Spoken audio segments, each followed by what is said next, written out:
तो guys welcome back to my channel. आज हम BTech second year third semester का थर्मोडायनेमिक्स के पहला चैप्टर लाए हैं यूनिट 1 एक्सप्लेन करने के लिए। अब देखिए इसमें पहला है हमारा टॉपिक्स माइक्रोस्कोपिक अप्रोच।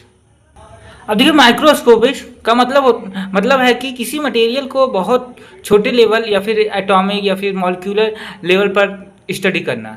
इस अप्रोच में हम देखते हैं एटम्स का अरेंजमेंट कैसा है या फिर क्रिस्टल स्ट्रक्चर क्या है, ग्रेन बाउंड्रीज कहाँ पे हैं या फिर डिफेक्ट में जैसे वैकेंसी कितना है, डिसलोकेशन कितना है, माइक्रो स्ट्रक्चर मटेरियल की प्रॉपर्टीज़ को कैसे अफेक्ट करती हैं, ये सब देखते हैं। जैसे एग्जांपल हम लेते हैं, जैसे स्टील को माइक्रोस्कोपिक लेवल पर देखने पर फेराइट या फिर पेरलाइट या सेमेंटाइट जैसे फेस दिखते हैं। हम ये सब मटेरियल इंजीनियरिंग में पढ़ा चुके हैं, फेराइट और ये सब के बारे में।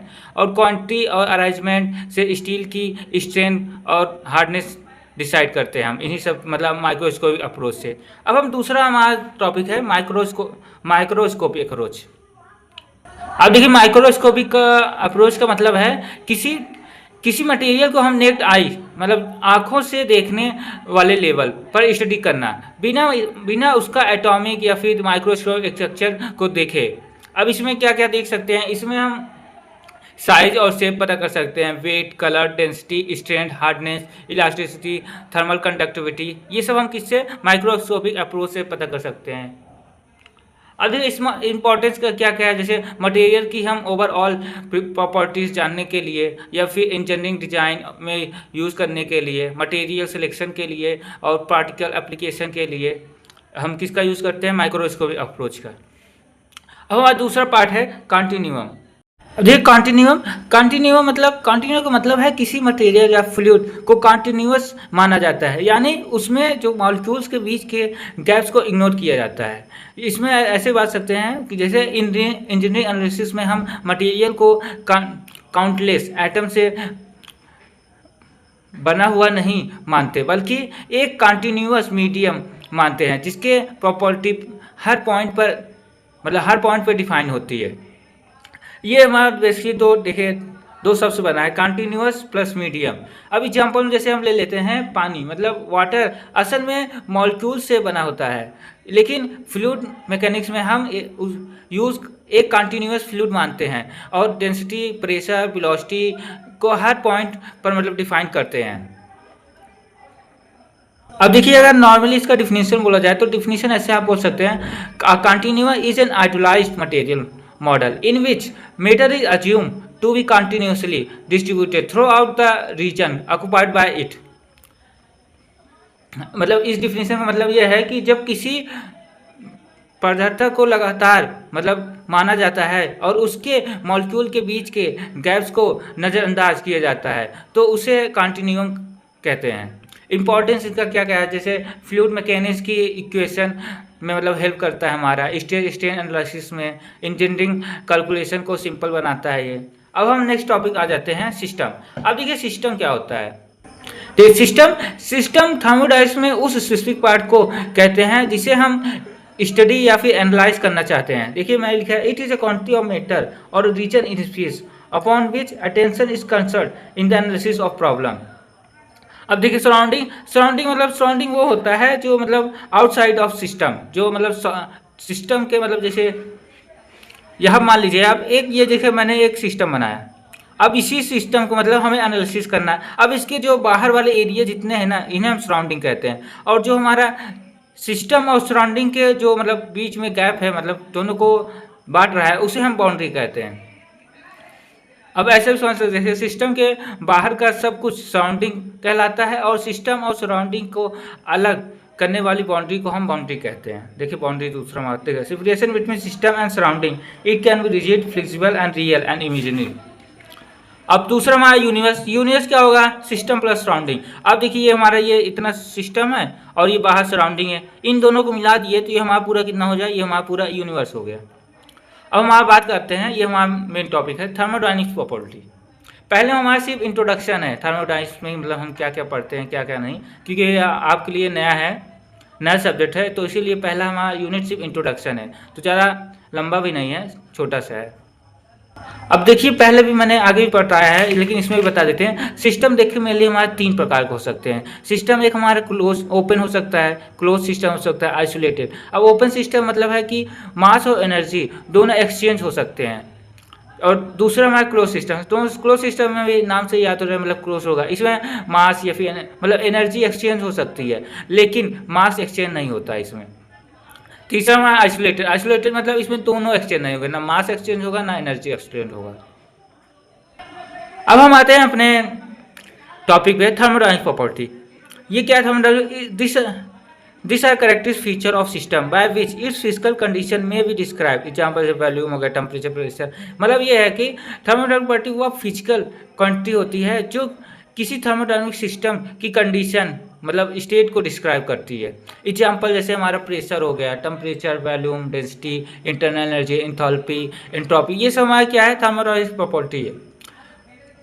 और मेनली ये 2 टाइप्स के होते हैं, intensive property and extensive property. और देखिए अब इंटेंसिव प्रॉपर्टी क्या होता है, that are independent of size और mass of the system is known है इंटेंसिव। इंटेंसिव प्रॉपर्टी मतलब जो हमारा मतलब ऐसी प्रॉपर्टी जो हमारा मास पे डिपेंड ना करे, उसे हम इंटेंसिव प्रॉपर्टी कहते हैं। जैसे हमारा प्रेशर जो है मास पे डिपेंड नहीं करता, टेम्परेचर भी, विस्कोसिटी, डेंसिटी और specific volume, thermal conductivity, etc, ये सब हमारा क्या है, इंटेंसिव प्रॉपर्टी। ये सब मास पे डिपेंड नहीं करते हैं। अब दूसरा हमारा एक्सटेंसिव प्रॉपर्टी, ये ऐसी प्रॉपर्टी है जो मास पे डिपेंड करती है। देखिए, that are dependent upon the mass and size of system, volume, mass, देखिए वैल्यूम मास से डिपेंड करता है। वैल्यूम क्या होता है, और मास तो है ही है, इंटरनल एनर्जी है, एंट्रोपी होता है, एंथैल्पी, ये सब हमारे मास पे डिपेंड होते हैं। अब नेक्स्ट टॉपिक हमारा स्टेट ऑफ सिस्टम।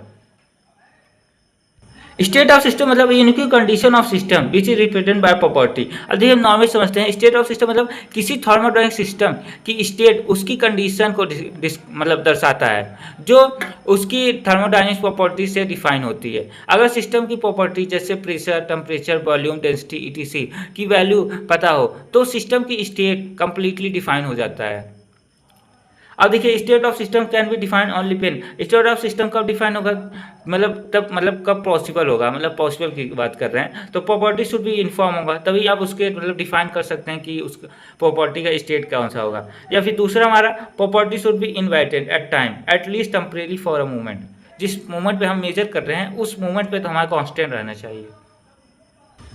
अब देखिए हमारा दूसरा टॉपिक है चेंज ऑफ स्टेट। इसमें क्या है, any operation in which one और more of the property of system changes in no change of state. मतलब ये है कि जब किसी थर्मोडायनामिक सिस्टम की एक या अधिक प्रॉपर्टी बदल जाती है तो सिस्टम एक स्टेट से दूसरे स्टेट में चला जाता है।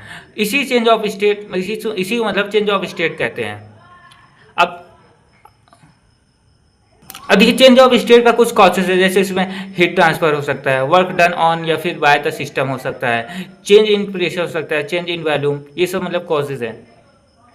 अब दूसरा हमारा है दूसरा टॉपिक पाथ। पाथ क्या कहते हैं, the succession of state pass through during a change of state is known है path of the change of state. मतलब ये है पाथ वही सीक्वेंस या फिर रूट है जिसके थ्रू एक सिस्टम मतलब इनिशियल स्टेट से फाइनल स्टेट तक पहुंचता है, उसी को हम कहते हैं पाथ।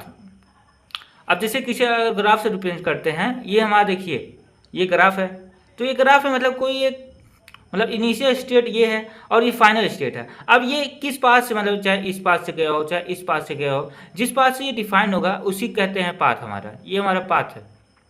अब ये उस मतलब सिस्टम्स के पता चलेगा ना ये किस पाथ से गया है, ये हमारा इनिशियल स्टेट है, फाइनल स्टेट है। तो अब हम चलते हैं दूसरे टॉपिक पे। हमारा दूसरा टॉपिक है process.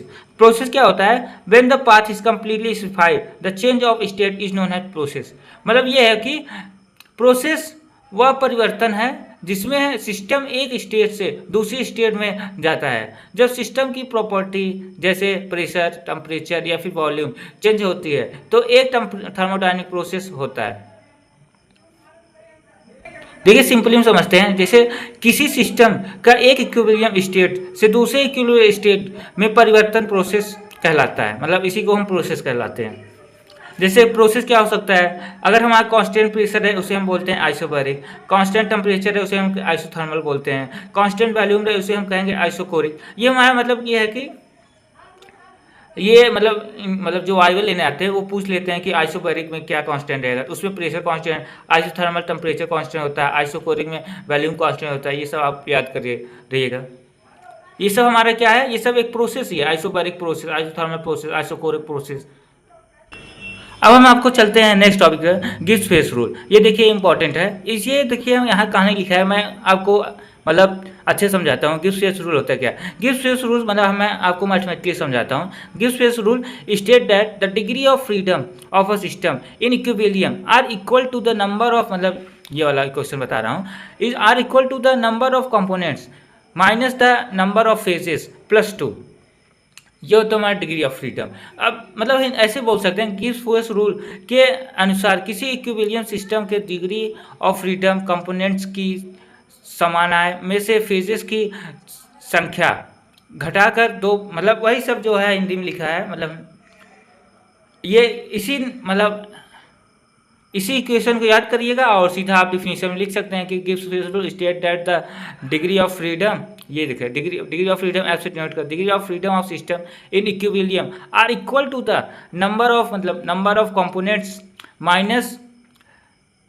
Minus the number of phases, मतलब पी मतलब फेजेस है, और प्लस 2। आप ऐसे मतलब डिफिनीशन बना के लिख सकते हैं।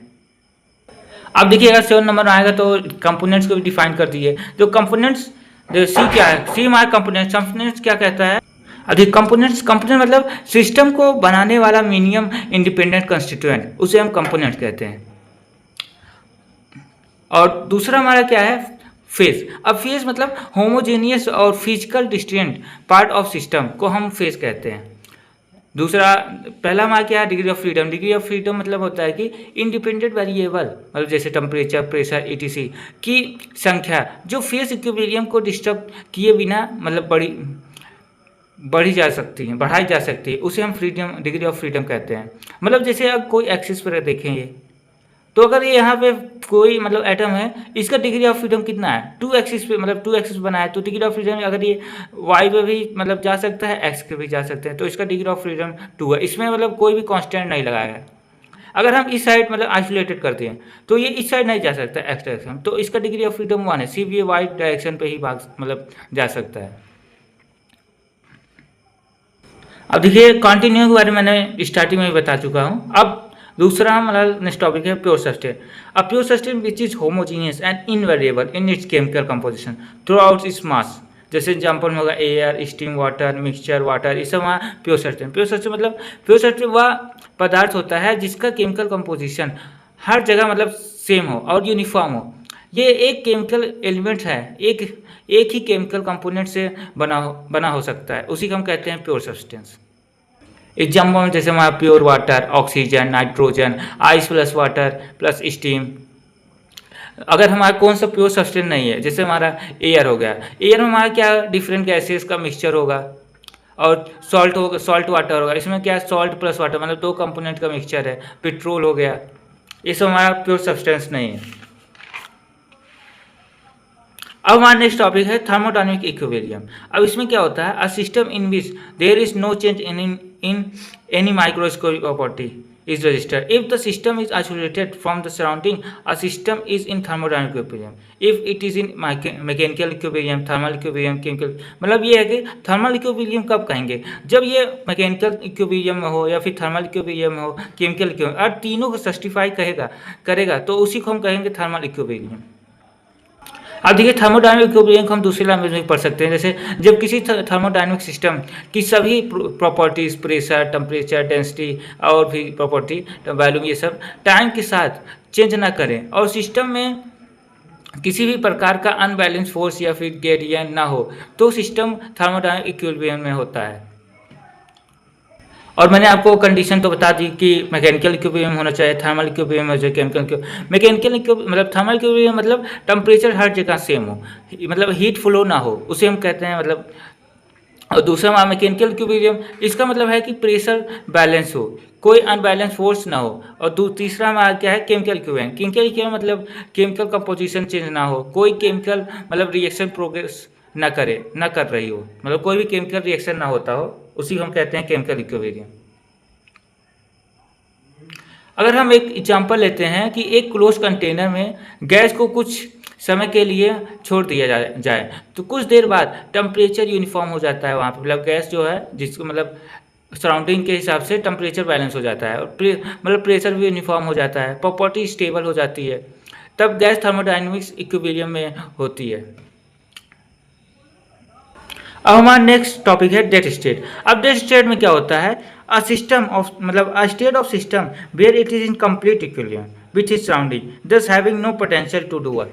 मतलब यह है कि डेथ सेंटर वह स्टेट होती है जिसमें सिस्टम अपने सराउंडिंग के साथ कंप्लीट इक्विलिब्रियम होता है। इस स्टेट में सिस्टम और सराउंडिंग का मतलब टेम्परेचर सेम होता है, प्रेशर सेम होता है, कोई एनर्जी डिफरेंस नहीं होता। अब देखिए आप लोगों को मेनली पता होगा कि अगर टेम्परेचर की वजह से हमारा मतलब हीट फ्लो होता है, अगर टेम्परेचर हम सेम कर दिया है तो कहीं भी हीट ही फ्लो नहीं होगा, तो हमारा क्या होगा, सिस्टम जो इक्विलिब्रियम भी है और डेथ स्टेट में मतलब उस स्टेट में मतलब कोई भी वर्क नहीं हो रहा है तो उसे डेथ स्टेट कहते हैं। इसलिए सिस्टम से कोई यूजफुल वर्क प्राप्त नहीं किया जा सकता है क्योंकि हमारा टेम्परेचर सेम है, प्रेशर भी सेम है, कोई एनर्जी डिफरेंस नहीं है। अब हम इसके नेक्स्ट टॉपिक चलते हैं, ये जीरो लॉ ऑफ थर्मोडायनेमिक्स। इसमें क्या होता है, when two bodies and system are in thermal equilibrium with a third body then they are in thermal equilibrium with each other. मतलब इसमें ये बोलते हैं कि जैसे हमारा तीन बॉडी है ए बी और सी, इसमें क्या कह रहा है कि अगर ए और सी दोनों इक्विलिब्रियम कंडीशन में हैं तो अगर सी और बी होंगे तो सी और बी भी अगर इक्विलिब्रियम कंडीशन में है तो इसमें ए और बी ऑटोमेटिकली इक्विलिब्रियम में आएगा। तो यही मतलब जीरोथ लॉ ऑफ थर्मोडायनेमिक्स में ये कहता है कि कोई बॉडी है, जैसे ये ए बॉडी है और ये हमारा बी बॉडी है, ये दोनों इक्विलिब्रियम है और बी जो हमारा बी वाला है ये सी के भी इक्विलिब्रियम में है। तो हम जीरोथ लॉ क्या कहते हैं कि ए और सी मतलब ए वाला और सी वाला आल्सो मतलब ये भी दोनों आपस में इक्विलिब्रियम कंडीशन में होंगे। तो शायद आप आई होप आपको जीरोथ लॉ ऑफ थर्मोडायनेमिक्स समझ में आया होगा। अब हम बात करते हैं टाइप्स ऑफ थर्मोमीटर। अब देखिए इसमें दो चीज़ बताया हमारा, टाइप्स ऑफ थर्मोमीटर में 5 चीज़ हम पढ़ाएंगे। पहला रेजिस्टेंट थर्मोमीटर, थर्मोकपल के बारे में, फिर constant volume gas thermometer, ideal gas thermometer, फिर उसके बाद हमारा कुछ ला गैस ला के बारे में पढ़ाएंगे, बॉयस ला, चार्ल्स ला, गैस लुस्काउ ला, अवोगाड्रो ला या फिर साइक्लिक। फिर उसके बाद हमारा आ जाएगा साइक्लिक प्रोसेस। साइक्लिक प्रोसेस में हम 2 प्रोसेस पढ़ेंगे, रिवर्सिबल प्रोसेस, इरिवर्सिबल प्रोसेस। फिर पहला यूनिट हमारा खत्म होता है। तो अब इसमें हमारा पहला हमारा आता है रेजिस्टेंस थर्मोमीटर। ये हम कभी कभी 7 नंबर में पूछ लेता है। रेजिस्टेंस थर्मोमीटर को हम बोलते हैं थर्मिस्टर। ये क्या होता है, this thermometer based on Wheatstone bridge principal.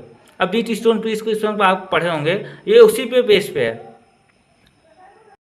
Resistance thermometer या मतलब इसे आरटीडी से भी जाना जाता है। आरटीडी मतलब होता है रेजिस्टेंस टेम्परेचर डिटेक्टर, एक टेम्परेचर मेजरमेंट डिवाइस है जो इसी प्रिंसिपल पर काम करता है कि मेटल का रेजिस्टेंस टेम्परेचर के साथ चेंज होता है।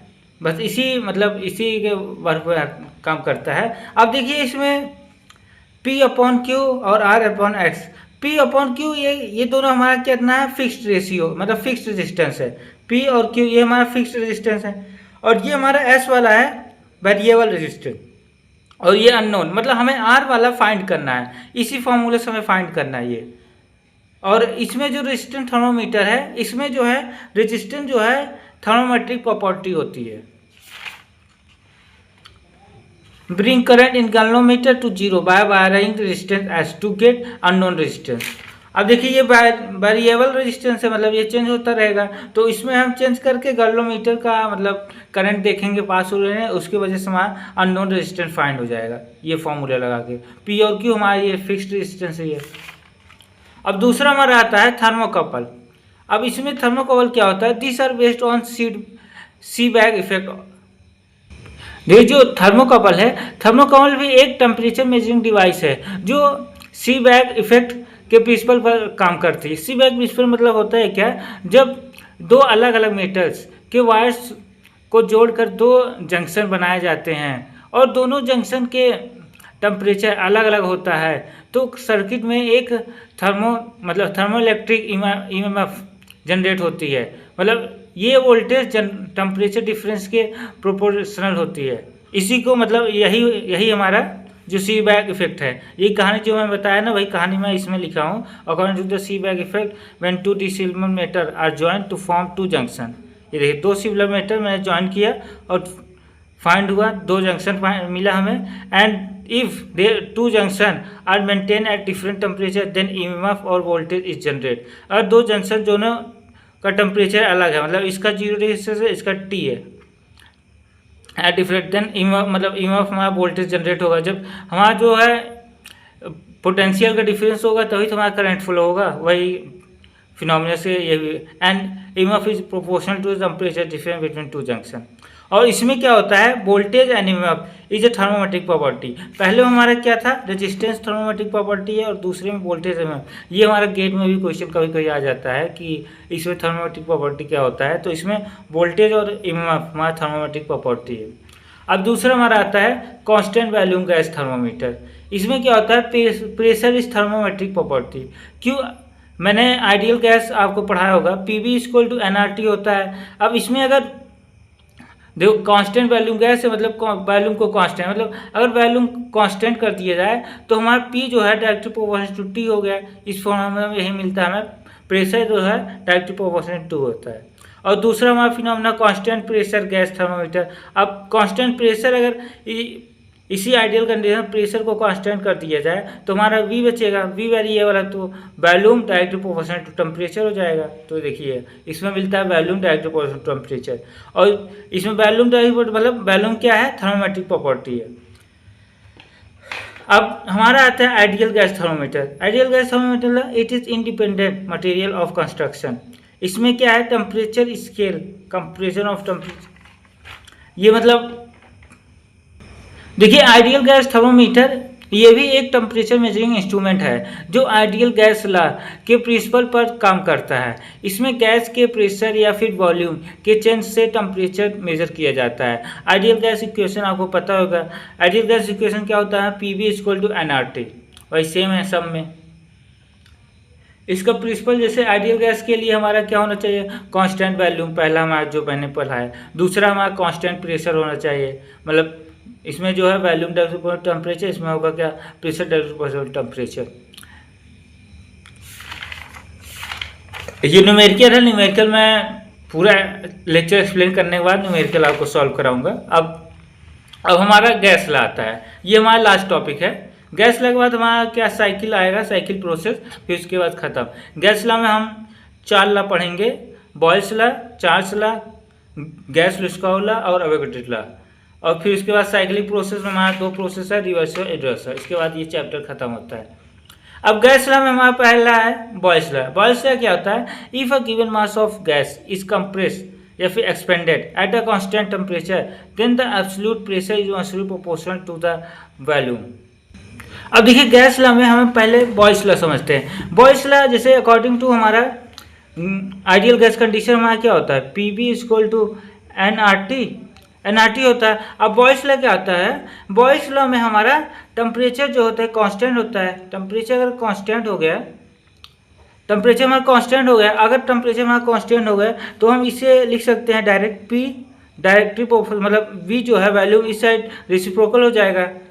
ये लिख सकते हैं, मतलब प्रेशर जो है इनवर्सली प्रोपोर्शनल टू वॉल्यूम होता है। ये हमारा कौन सा है, ये हमारा बॉयल्स लॉ होता है। अब दूसरा हमारा चार्ल्स लॉ का, चार्ल्स लॉ हमारा क्या आता है, at constant pressure volume is, मतलब ये कह रहा है कांस्टेंट प्रेशर, मतलब चार्ल्स लॉ मतलब चार्ल्स लॉ हमारा क्या होता है, प्रेशर जो होता है कांस्टेंट होता है। अब इसमें प्रेशर कांस्टेंट होता है, अगर आइडियल गैस देखें, आइडियल गैस इक्वेशन देखें तो पीवी इक्वल टू एनआरटी होता है। अब इसमें जो है प्रेशर जो कांस्टेंट होगा तो प्रेशर कांस्टेंट होगा तो 0, तो वॉल्यूम जो है डायरेक्टली प्रोपोर्शनल हो जाएगा टेम्परेचर का। ये हमारा चार्ल्स लॉ कहते हैं। अब दूसरा गेल-लुस्काउ लॉ क्या कहता है, इसमें कहता है एट कांस्टेंट वैल्यू, मतलब इसमें जो है, इसमें जो थर्ड वाला है इसमें क्या होता है, हमारा वॉल्यूम कांस्टेंट होता है। अगर इसमें वॉल्यूम कांस्टेंट कर दिया जाए, अगर according to ideal gas equation PV equal to NRT होता है, अगर इसमें जो हमारा वॉल्यूम कांस्टेंट हो गया, अगर वॉल्यूम कांस्टेंट हो गया तो ये हो गया 0, तो हो जाए pressure directly proportional to temperature.